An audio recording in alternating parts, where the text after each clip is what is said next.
السلام علیکم۔ آج منگل ہے، اپریل کی 5 تاریخ۔ پاکستان میں شام کے 7، بھارت میں 7:30 اور یہاں ہمارے اسٹوڈیوز کی گھڑیوں میں صبح کے 10 بج رہے ہیں۔ وائس آف امریکہ واشنگٹن کی اردو سروس سے میں ہوں خالد حمید، خبروں کے ایک بلیٹن کے ساتھ۔ روس نے الزام عائد کیا ہے کہ امریکہ نے روس کا دورہ منسوخ نہ کرنے پر پاکستان کے وزیر اعظم عمران خان کو سزا دی ہے۔ روسی وزارت خارجہ کی ترجمان ماریا زخاروفا نے ایک بیان میں دعویٰ کیا ہے کہ امریکہ اور اس کے مغربی اتحادی ممالک کی طرف سے فروری میں دورہ روس سے پہلے پاکستان کے وزیر اعظم عمران خان پر یہ دورہ منسوخ کرنے کے لیے دباؤ ڈالا گیا تھا اور ان کے انکار کے بعد پاکستان کے وزیر اعظم عمران خان کے خلاف عدم اعتماد کی تحریک پیش کی گئی۔ روس کی طرف سے یہ الزام ایک ایسے وقت میں عائد کیا گیا ہے جب پاکستان میں حزب اختلاف کی جماعتوں کی طرف سے گزشتہ ماہ عمران خان کے خلاف قومی اسمبلی میں پیش کی گئی عدم اعتماد کی تحریک کو ڈپٹی اسپیکر نے اتوار کو مبینہ طور پر بیرونی سازش قرار دے کر مسترد کر دیا تھا۔ پیر کو امریکہ کے محکمہ خارجہ کے ترجمان نیڈ پرائس نے ایک بار پھر ان الزامات کو مسترد کرتے ہوئے کہا کہ ان میں قطعی طور پر کوئی صداقت نہیں ہے۔ امریکہ پہلے بھی ان الزامات کو مسترد کر چکا ہے۔ نیڈ پرائس نے معمول کی بریفنگ کے دوران پیر کے روز کہا کہ امریکہ آئین کی بالادستی اور جمہوری اصولوں کی حمایت کرتا ہے۔ انہوں نے کہا کہ یہ اصول صرف پاکستان کے لیے نہیں بلکہ باقی ملکوں کے لیے بھی ہیں۔ ترجمان نے مزید کہا کہ ہم کسی ایک جماعت کی حمایت نہیں کرتے، ہم قانون کے اصولوں، انصاف اور قانون کی حکمرانی کی حمایت کرتے ہیں۔ سپریم کورٹ آف پاکستان میں ڈپٹی اسپیکر کی رولنگ کیس کی سماعت میں چیف جسٹس کا کہنا تھا کہ نگراں حکومت کا قیام اس کیس کی وجہ سے رکا ہوا ہے، کوشش ہے کہ کل فیصلہ سنا دیں۔ اس کیس میں اپوزیشن کے وکلاء کے دلائل مکمل ہو گئے ہیں، جس کے بعد سماعت بدھ تک ملتوی کر دی گئی ہے۔ چیف جسٹس پاکستان عمر عطا بندیال نے ڈپٹی اسپیکر رولنگ از خود نوٹس کی سماعت میں ریمارکس دیے ہیں کہ عدالت پالیسی معاملات کی تحقیقات میں نہیں پڑنا چاہتی۔ اسلام آباد میں منگل کو چیف جسٹس عمر عطا بندیال کی سربراہی میں 5 رکنی بینچ ڈپٹی اسپیکر رولنگ کی از خود نوٹس پر سماعت کر رہا ہے۔ سماعت کے دوران چیف جسٹس نے ریمارکس دیے کہ عدالت کی توجہ صرف ڈپٹی اسپیکر کی رولنگ پر ہے۔ عدالت کی ترجیح ہے کہ صرف اس نقطے پر فیصلہ ہو۔ انہوں نے ریمارکس دیے کہ صرف یہ دیکھنا ہے کہ ڈپٹی اسپیکر کی رولنگ کا عدالتی جائزہ لیا جا سکتا ہے یا نہیں۔ عدالت ریاستی اور خارجہ پالیسی کے معاملات میں مداخلت نہیں کرتی۔ پاکستان کی پنجاب اسمبلی میں قائد ایوان کے انتخاب کے لیے 6 اپریل کو شیڈول اجلاس 16 اپریل تک مؤخر کر دیا گیا ہے۔ ڈپٹی اسپیکر دوست محمد مزاری کے مطابق 3 اپریل کو اجلاس کے دوران ہونے والی توڑ پھوڑ کی وجہ سے مرمت کے لیے کچھ دن درکار ہیں۔ اسمبلی ذرائع کے مطابق ایوان اور لابی میں ٹوٹ پھوٹ کی مرمت کے لیے کچھ دن لگیں گے۔ پنجاب میں قائد ایوان کے لیے تحریک انصاف کی جانب سے چودھری پرویز الہی امیدوار ہیں، جبکہ متحدہ اپوزیشن کے حمزہ شہباز شریف ان کے مد مقابل ہیں۔ اور اب یوکرین سے متعلق خبریں۔ اقوام متحدہ کی سلامتی کونسل آج منگل کو ہونے والے اجلاس میں یوکرین میں شہریوں کی ہلاکتوں پر توجہ مرکوز کرے گی۔ امریکی صدر جو بائیڈن نے ایک روز پہلے کہا ہے کہ روسی رہنما ولادیمیر پوٹن کو جنگی جرائم کے مقدمے کا سامنا کرنا چاہیے۔ اقوام متحدہ کے سیکریٹری جنرل اینتونیو گوتریس اور اقوام متحدہ کے انسانی ہمدردی کے سربراہ مارٹن گریفتھس کی بریفنگ کے ساتھ ساتھ کونسل سے یوکرین کے صدر ولادیمیر زیلنسکی کا خطاب بھی شامل ہے۔ کونسل کی صدارت اس ماہ برطانیہ کے پاس ہے اور اقوام متحدہ میں اس کی سفیر باربرا ووڈورڈ نے صحافیوں کو بتایا ہے کہ یوکرین پر روسی حملے کے دوران شہریوں کی ہلاکتوں کا معاملہ کلیدی موضوع ہوگا۔ یوکرین کے وزیر خارجہ دمیترو کولیبا نے پیر کو دیر گئے کہا کہ انہوں نے گوتریس کے ساتھ اس معاملے پر تبادلہ خیال کیا ہے، جس میں یوکرین کے دارالحکومت کے مضافاتی علاقے بوچا کی صورتحال بھی شامل ہے، جہاں حالیہ دنوں میں روسی فوجیوں کے مبینہ مظالم کا پتہ چلا ہے۔ انہوں نے اس بات پر زور دیا کہ یوکرین شواہد اکٹھا کرنے اور روسی جنگی مجرموں کو احتساب کے کٹہرے میں لانے کے لیے اقوام متحدہ کے تمام دستیاب طریقہ کار استعمال کرے گا۔ ماسکو نے بوچا میں شہریوں کے قتل کے الزامات کی تردید کی ہے۔ روسی وزیر خارجہ سرگئی لیوروف نے ان مناظر کو خود ساختہ روس مخالف اشتعال انگیزی قرار دیا۔ روس کے اقوام متحدہ میں سفیر نے کہا کہ وہ منگل کو سلامتی کونسل کے اجلاس میں حقیقی ثبوت فراہم کریں گے۔ یوکرین کی پروسیکیوٹر جنرل ایرینا وینڈیکٹووا نے کہا کہ کیف علاقے کے ان قصبوں سے 410 شہریوں کی لاشیں نکالی گئی ہیں، جنہیں حال ہی میں روسی افواج سے دوبارہ حاصل کیا گیا تھا۔ اس سے پہلے امریکی صدر جو بائیڈن نے حالیہ دنوں کے دوران یوکرین کے دارالحکومت کیف کے قریب قصبے بوچا میں روسی فوج کی جانب سے شہریوں پر ڈھائے گئے مظالم کی مذمت کرتے ہوئے روسی صدر ولادیمیر پوٹن کے خلاف جنگی جرائم کا مقدمہ چلانے کا مطالبہ کیا ہے۔ پیر کو وائٹ ہاؤس میں اخباری نمائندوں سے بات کرتے ہوئے بائیڈن نے کہا کہ آپ کو یاد ہوگا کہ جب میں نے پوٹن کو جنگی جرائم میں ملوث قرار دیا تھا تو مجھ پر تنقید کی گئی تھی۔ ان کا کہنا تھا کہ حالانکہ حقیقت یہی ہے، آپ نے دیکھا کہ بوچا میں کیا ہوا، اس سے بخوبی پتہ چلتا ہے کہ وہ جنگی جرائم میں ملوث ہے، تاہم ہمیں ثبوت اکٹھا کرنے ہوں گے۔ جب صدر سے سوال کیا گیا کہ آیا وہ روس کے خلاف مزید پابندیاں لگائیں گے تو انہوں نے کہا ہاں، میں مزید تعزیرات عائد کرتا رہوں گا۔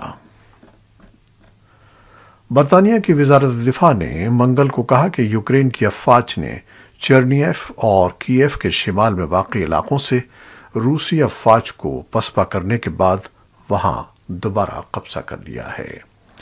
وزارت نے مزید کہا کہ ان روسی افواج کو مشرقی یوکرین میں لڑائی کے لیے ممکنہ طور پر دوبارہ ساز و سامان کے حصول اور نئی قوت کی ضرورت ہوگی۔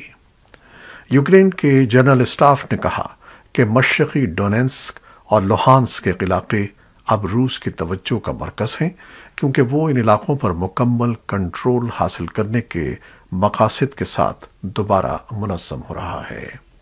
بوچا اور دیگر مضافاتی علاقوں میں تباہی کے مناظر پر ماسکو کی شدید مذمت کی جا رہی ہے۔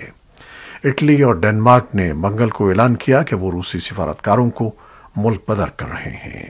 اس سے پہلے لتھوانیا، فرانس اور جرمنی بھی یہ اقدام کر چکے ہیں۔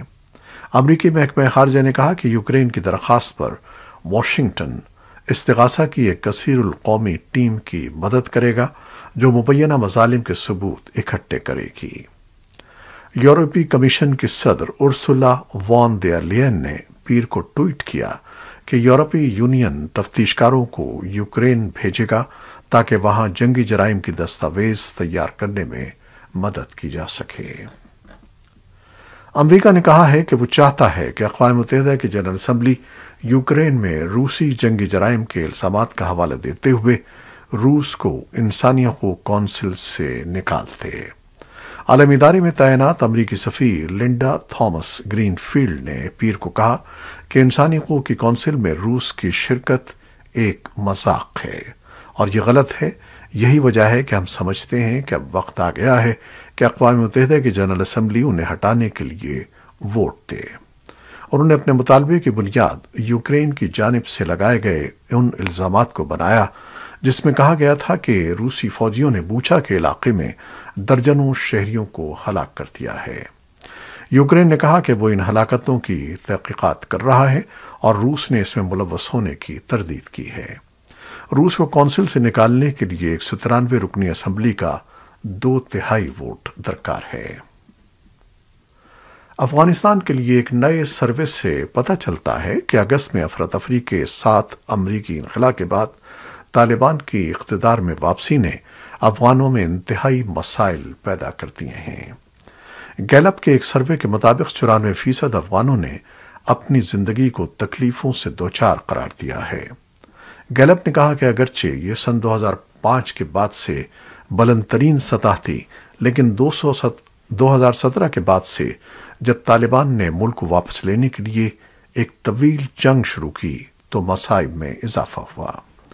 گیلپ نے کہا کہ خواتین بھی اپنے مستقبل کے بارے میں مایوسی کا شکار ہیں کیونکہ طالبان خواتین کو ثانوی اور اعلیٰ تعلیم پر پابندی ہٹانے کے وعدوں سے پھر گئے ہیں۔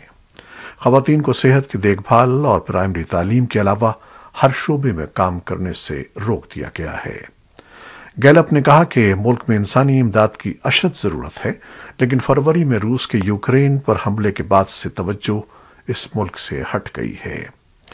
گیلپ نے ایک پریس ریلیز میں کہا کہ یوکرین پر روسی حملے سے پہلے امریکہ اور دیگر ممالک نے کافی امداد کا وعدہ کیا تھا، تاہم یوکرین کے بحران کے تناظر میں یہ واضح نہیں ہے کہ کتنی اضافی امداد آنے والی ہے۔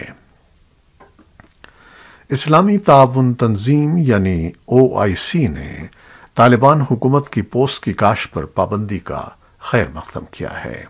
کابل میں OIC کے دفتر نے کہا کہ اسلامی تعاون تنظیم کے سیکرٹری جنرل حسین ابراہیم طہا نے کابل کے حکام کی طرف سے پوست کی کاشت غیر قانونی قرار دینے کے اعلان کا خیر مقدم کیا ہے۔ سیکرٹری جنرل نے کہا کہ پوست کی کاشت پر سخت پابندی افغانستان کی موجودہ حکومت کی جانب سے منشیات پر قابو پانے کے مؤثر اقدامات کے نفاذ کے عزم کے مطابق ہے۔ امریکی ناظم الامور ایان میکری نے بھی افغانستان میں پوست کی کاشت کو غیر قانونی قرار دینے کے حکم نامے کا خیر مقدم کیا ہے، لیکن کہا ہے کہ اس کا نفاذ اہم ہوگا۔ انہوں نے ٹویٹ کیا کہ صحت مند اور قانونی زرعی شعبہ افغانستان کی معیشت اور بالآخر افغان عوام کی مدد کرے گا۔ اقوام متحدہ نے ابھی تک طالبان کے حکم نامے پر کوئی تبصرہ نہیں کیا ہے۔ امریکا کی سیکرامنٹو پولیس نے کیلیفورنیا میں شوٹنگ سے منسلک ایک گرفتاری کا اعلان کیا ہے، جس میں دارالحکومت کے 6 افراد ہلاک اور 1 درجن زخمی ہو گئے تھے۔ متعدد حملہ آوروں نے 100 سے زیادہ گولیاں چلائیں اور لوگوں کو جان بچانے کے لیے بھاگنا پڑا۔ پولیس نے بتایا کہ 26 سالہ ڈینڈرے مارٹن پر حملے اور غیر قانونی آتشی اسلحے کے الزام میں متعلقہ مشتبہ شخص کے طور پر مقدمہ درج کیا گیا تھا۔ جاسوسوں اور سویٹ ٹیم کے ارکان کو علاقے میں 3 گھروں کی تلاشی کے دوران ایک ہینڈ گن ملی۔ یہ گرفتاری اس وقت عمل میں آئی جب سوموار کو ہونے والی فائرنگ میں مارے گئے 6 متاثرین کی شناخت کی گئی۔ فائرنگ کا یہ واقعہ اتوار کی صبح تقریباً 2 بجے پیش آیا تھا، جب بار بند ہو رہے تھے اور ریاسی دارالحکومت کے قریب سڑکیں وہاں آنے والوں سے بھری ہوئی تھیں۔ کورونا سے متعلق خبریں۔ امریکی ڈیموکریٹک اور ریپبلکن مذاکرات کاروں نے پیر کو کہا کہ سینٹ ارکان نے کووڈ کا مقابلہ کرنے کے لیے $10 بلین کے پیکج پر سمجھوتا کیا ہے، لیکن اس اقدام کے نتیجے میں بیرونی ممالک کو وبائی امراض کا مقابلہ کرنے میں مدد دینے کے لیے تمام فنڈنگ روک دی گئی ہے۔ سینٹ میں نیو یارک ڈیموکریٹک اکثریتی رہنما چک شومر کا کہنا ہے کہ یہ معاہدہ حکومت کو اس وبا کا مقابلہ کرنے کے لیے ہمیں درکار ٹولز فراہم کرے گا۔ یوٹاہ کے ریپبلکن سینیٹر مٹ رومنی کے مطابق بجٹ کی اس بچت سے امریکی عوام کو ایک بھی اضافی ڈالر خرچ نہیں کرنا پڑے گا۔ چین صحت کی دیکھ بھال کرنے والے ہزاروں کارکنوں اور فوجی اہلکاروں کو شنگھائی بھیج رہا ہے تاکہ کووڈ وائرس کے پھیلاؤ پر قابو پایا جا سکے۔ شہر لاک ڈاؤن کے دوسرے ہفتے میں داخل ہو گیا ہے۔ ایک چینی فوجی اخبار کے مطابق اتوار کو شہر میں فوج، بحریہ اور لاجسٹک سپورٹ فورس سے وابستہ 2000 طبی کارکنوں کو روانہ کیا گیا۔ دوسرے صوبوں سے 10,000 سے زیادہ ہیلتھ کیئر ورکرز پیر کو شنگھائی پہنچ رہے ہیں۔ انہیں فوری طور پر شروع ہونے والے شہر کے تمام 26 ملین باشندوں کی جانچ، طبی علاج اور کورونا وائرس سے متعلق دیگر ضروریات میں مدد کرنے کا کام سونپا گیا ہے۔ یہ چین میں عوامی صحت کی دیکھ بھال کی اب تک کی سب سے بڑی کوشش ہے۔ شنگھائی میں پیر کو گزشتہ 24 گھنٹوں کے دوران کووڈ کے 425 تصدیق شدہ کیسز اور 8,500 سے زیادہ غیر علامتی کیسز رپورٹ ہوئے ہیں۔ یہ تھیں وہ خبریں جو فیس بک لائیو پر ہم نے آپ کے لیے پیش کی۔ ہماری ویب سائٹ، یوٹیوب اور پوڈ کاسٹ پر یہ بلیٹن پوسٹ کر دیا جاتا ہے۔ آپ ہمارے بلیٹن کو شیئر کرتے ہیں اور اپنے کمنٹس میں اپنی محبتوں اور دعاؤں کا اظہار کرتے ہیں، جس کے لیے ہم آپ کے بے حد مشکور ہیں۔ اپنی ان محبتوں کو اور دعاؤں کو جاری رکھیے گا۔ خالد حمید کو اب اجازت دیجیے گا۔ اللہ حافظ۔